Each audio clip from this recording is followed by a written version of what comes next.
Hello everyone, my name is doctor Arvind Kumar. इस video में आज हम डिस्कस करेंगे कि जो हम कॉमन डायबिटीज़ की मेडिसिन्स लेते हैं उनके क्या क्या साइड इफ़ेक्ट्स हैं, और अगर ये साइड इफ़ेक्ट होते हैं तो क्या हमें मेडिसिन्स चेंज करनी चाहिए या कंटिन्यू करनी चाहिए। तो सबसे पहले हम आते हैं बहुत ही कॉमनली यूज मेडिकेशन, वो है मेटफॉर्मिन, जिसे कि आप ग्लूकोनोम, ग्लाइकोमेट, ग्लाइसिफेज इस नाम से जानते हैं।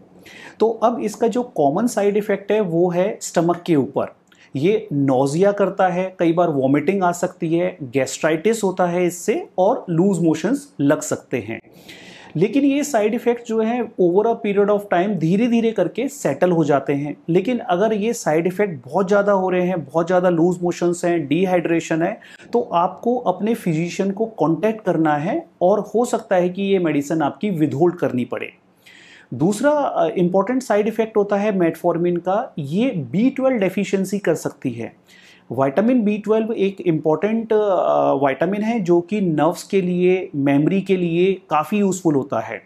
तो लॉन्ग टर्म में मेटफॉर्मिन के साथ B12 की डेफिशिएंसी हो सकती है, और अगर ये डेफिशिएंसी हो रही है तो इसको आप B12 सप्लीमेंट लेके न्यूट्रलाइज कर सकते हैं। उसमें फिर मेटफॉर्मिन जो है स्टॉप करने की कोई रिक्वायरमेंट नहीं है।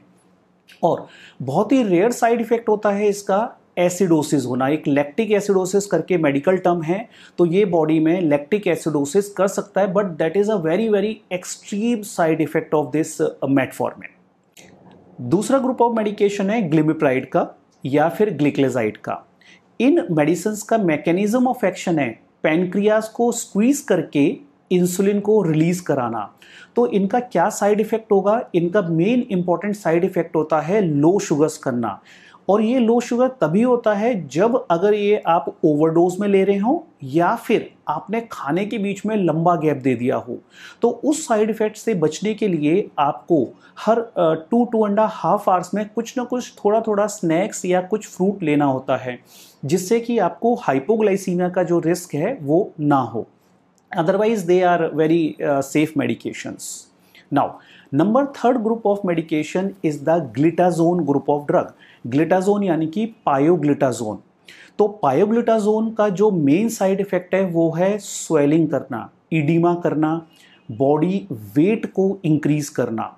बीच में ये मेडिकेशन कुछ टाइम के लिए बैन भी हुई थी और आजकल हम इसका यूज़ कम कर रहे हैं, बट कुछ पेशेंट्स में इसका बहुत ही अच्छा रिस्पॉन्स आता है, क्योंकि ये बहुत अच्छी इंसुलिन सेंसिटाइज़र है, यानी कि इंसुलिन के एक्शन को बहुत अच्छा करती है ये मेडिकेशन। और इसके जो बहुत ही रेयर साइड इफ़ेक्ट हो सकता है वो है कि बोन के फ्रैक्चर का रिस्क बढ़ सकता है। तो जिनको ऑस्टियोपोरोसिस है या बोन्स वीक हैं, तो ये प्रॉब्लम आप अपनी डॉक्टर को ज़रूर बताइए बिफोर टेकिंग दिस मेडिकेशन। अगला ग्रुप ऑफ मेडिकेशन है वोग्लीबॉस और अकारबोस। तो ये मेडिकेशंस क्या करती हैं? ये हमारे फूड के ग्लूकोज को स्लो रिलीज कराती हैं ब्लड में। तो अब इनके जो कॉमन साइड इफेक्ट हैं वो हैं, इससे ब्लोटिंग होती है क्योंकि ग्लूकोज एब्जॉर्ब नहीं हो रहा, इंटेस्टाइन के अंदर है, और गैस बनती है। तो और ये मेडिकेशन स्पेशली एक डिजीज होती है इंटेस्टाइन की, inflammatory bowel disease, ulcerative colitis या क्रॉन्स डिजीज। अगर वो आपको हिस्ट्री है तो ये हिस्ट्री आप अपने फिजिशियन को जरूर बताइए, क्योंकि इन कंडीशंस में वोग्लीबोस या फिर अकारबोस मेडिकेशंस हम अवॉइड करते हैं। अगला ग्रुप ऑफ मेडिकेशंस है ग्लिप्टिन ग्रुप्स का मेडिकेशन, जिनके बाद में ग्लिप्टिन वर्ड मेंशन होगा, जैसे कि विल्डाग्लिप्टिन, सीटाग्लिप्टिन, एलोग्लिप्टिन और लीनाग्लिप्टिन। तो इन मेडिकेशन का जो इम्पॉर्टेंट साइड इफेक्ट है वो है स्किन की एलर्जी। और हमारे एक पेशेंट को स्किन एलर्जी हुई थी, और अगर ये वो वीडियो देख रहे हैं, वो पेशेंट अगर वो वीडियो देख रहे हैं तो वो कोरिलेट कर पाएंगे कि उनको काफ़ी सीवियर स्किन की एलर्जी हुई थी, और उनकी मेडिकेशन स्किन एलर्जी के लिए अभी तक चल रही है for the last 2 to 3 years. तो इसीलिए अगर आपको पहले कोई स्किन एलर्जी की हिस्ट्री है तो आप अपने डॉक्टर को ज़रूर बताइए अगर ये मेडिसिन प्रिस्क्राइब होती है तो। अगला ग्रुप होता है, इस ग्रुप को हम कहते हैं SGLT इनिबिटर्स। SGLT इनिबिटर का फुल फॉर्म है सोडियम ग्लूकोज इनिबिटर्स। तो ये क्या करती है ड्रग? ये किडनी से सोडियम और ग्लूकोज के एब्जॉर्प्शन को रोकती हैं और ग्लूकोज यूरिन में जाता है, जैसे कि डापा, एम्पा, कैना, ग्लिफ्लोजिन। और ये जो कॉमन नेम्स हैं ये आप देखिए कि कहीं आप ये मेडिकेशंस तो नहीं ले रहे हैं। इन मेडिसिन से जैसे कि ग्लूकोज यूरिन में जाएगा तो वहाँ पर यूरिन इन्फेक्शन के चांसेस बढ़ जाएंगे, क्योंकि बैक्टीरिया ग्लूकोज में ग्रो करता है जहाँ भी ग्लूकोज हुआ, और फंगस भी ग्लूकोज में ग्रो करता है। तो यूरिनरी ट्रैक के फंगल इन्फेक्शन या बैक्टीरियल इन्फेक्शन इस ग्रुप ऑफ ड्रग से बढ़ सकते हैं। तो अगर आपको एक भी इंडिकेशन लगता है जैसे कि burning sensation while passing urine, या फीमेल्स में कोई वाइट डिस्चार्ज या एबनॉर्मल फाउल स्मेलिंग डिस्चार्ज होता है, तो तुरंत आप अपने फिजिशियन को कांटेक्ट करिए ताकि ये मेडिसिन को विदहोल्ड किया जाए और आपके फर्दर इन्वेस्टिगेशन जैसे यूरिन कल्चर या लोकल चेकअप किया जाए कि कहीं आपको ये इन्फेक्शन तो नहीं हो गया है। और इन मेडिकेशन को लेने से जैसे कि ग्लूकोज यूरिन से निकलता है तो उसके साथ पानी भी ज़्यादा निकलेगा, तो डिहाइड्रेशन के चांसेस हो सकते हैं। तो अगर आप ये मेडिकेशंस ले रहे हैं तो आप अपना पानी का इंटेक थोड़ा सा बढ़ा दीजिए। अगला ग्रुप ऑफ ड्रग है इंसुलिन का।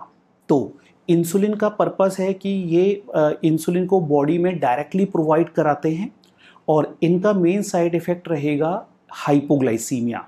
हाइपोग्लाइसीमिया तब होता है जब आपने खाने के बीच में लंबा गैप दे दिया है, तो then there is a risk. इसीलिए आप एवरी 2-2.5 आवर्स में कुछ ना कुछ लेते रहिए। और अगर आपको लो शुगर्स के एपिसोड फील होते हैं उनको आप रिकॉग्नाइज करिए, जैसे कि घबराहट होना, पसीना आना और एकदम से भूख ज़्यादा लगना। ये एपिसोड अगर आपको बार बार हो रहे हैं तो अपने फिजिशियन को कांटेक्ट करा के इंसुलिन की डोज सेट करवाइए, क्योंकि लो शुगर्स ब्रेन को अटैक कर सकता है। अगला ग्रुप है मेडिकेशन का जिसे हम कहते हैं GLP-1 एगोनिस्ट, जैसे कि लायराग्लुटाइड और सेमाग्लुटाइड। तो ये मेडिकेशंस का साइड इफेक्ट होता है ब्लोटिंग सेंसेशन होना, नोजिया होना और भूख काफ़ी कम हो जाना। कुछ पेशेंट्स में पैंक्रेटाइटिस का रिस्क हो सकता है।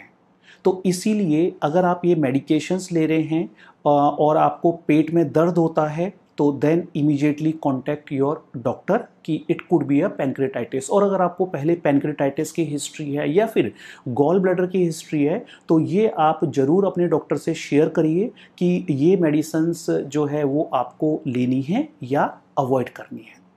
तो ये थे कॉमन डायबिटीज़ मेडिसिन के साइड इफ़ेक्ट।